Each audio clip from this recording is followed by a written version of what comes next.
So you believe that you quieted your mind, that you had a quiet mind, and then started reading Buddhist philosophy. Yeah, correct. Well, it because you already had a quiet mind, so you could relate to Buddhism? Say that again. Was it because you had a quiet mind that you could relate to Buddhism? Yeah. Well, I had it not quiet, but an open, full brain. Right.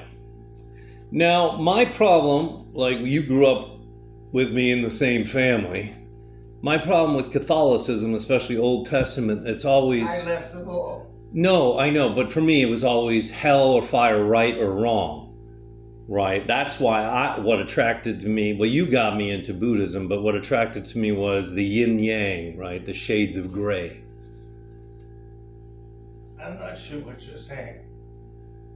I'm saying for me, you got me to start reading Buddhism, and that's primarily the only philosophy I read now, is because there is no right or wrong.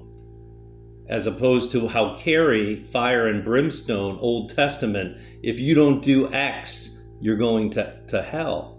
Buddhism doesn't follow that premise or that tract.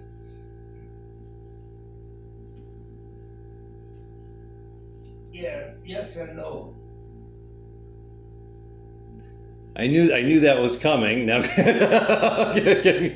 for all of your followers online on the Louis J. Kenlon podcast, can you elaborate? What do you mean? What's the yes part, and then what's the no part?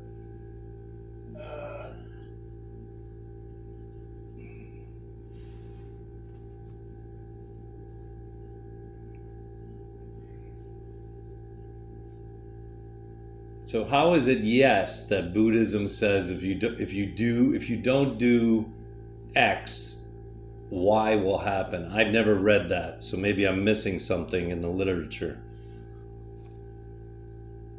By the moment.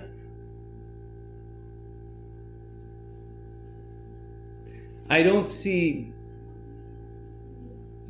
Buddha or Buddhism saying if you don't pray to Buddha every day, or if you are not kind to your relatives or to everybody, maybe karma, you should be wary of karma, but that's kind of like, it's like a given that just to be nice and good to people. Whereas Catholicism or some other religions, if you don't do X, something bad will happen to you, right? Well, even in it's a little, okay, let's go do that. Okay, so then what's the no part? Meaning, do you believe that? Do you believe Buddhism is more open-minded? Oh yeah. Okay, now can you elaborate on that, or is it?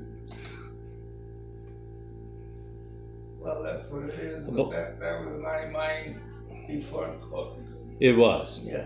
See, I see. That's why I wasn't, because I was just I was narrow-minded with Carrie and Ryan. It was just I was inundated by that hatred of misunderstandings of others, right? But I went away from them, so. Right. If you had one, like, would it have been travel? Because I know you said you wanted to go to Vietnam. Like, is there one thing in life, if you had your youth and your mobility, is there one thing that you would like to do that you didn't do in life? What about it? Well, I know you had said you wanted to visit Vietnam. Right? I thought at first, but not now. Right. Yeah, no, that's not my favorite country either, right now. But I mean, would it have been more traveling? Would you have liked to have traveled more when you were younger? Maybe. Yeah. Why did you come back to Chicago, Jay? Because it doesn't seem like you were like probably like me, like you didn't really have that much connection. Why did you come back to Chicago from California?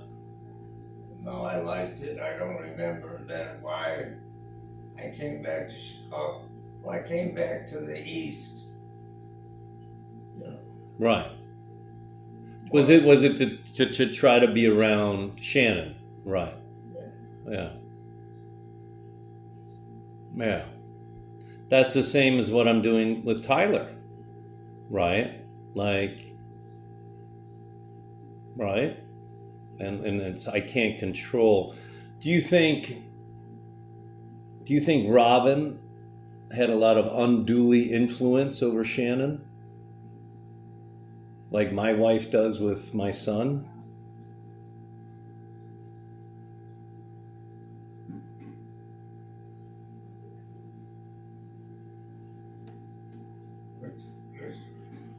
Meaning, like, I think my wife prejudizes, if that's a word, if I'm pronouncing that correctly, like against me and against the West, and really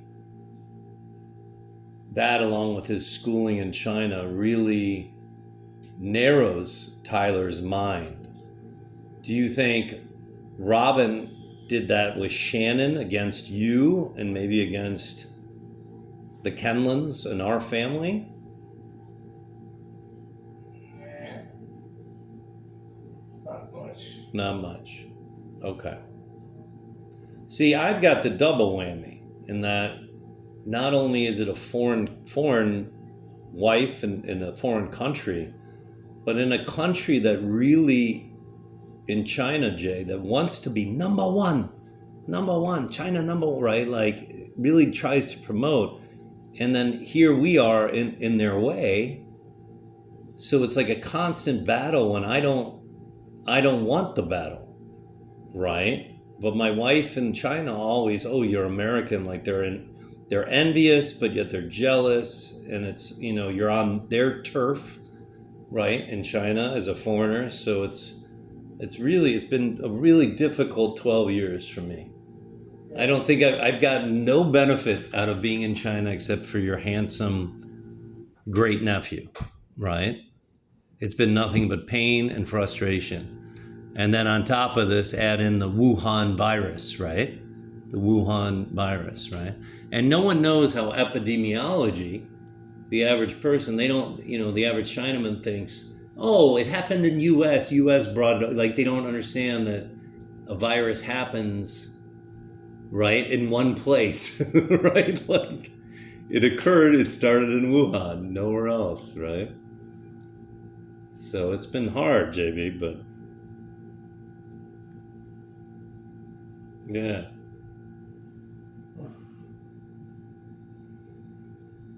Did you turn that light off? Yeah, I got it. I'll turn off that light.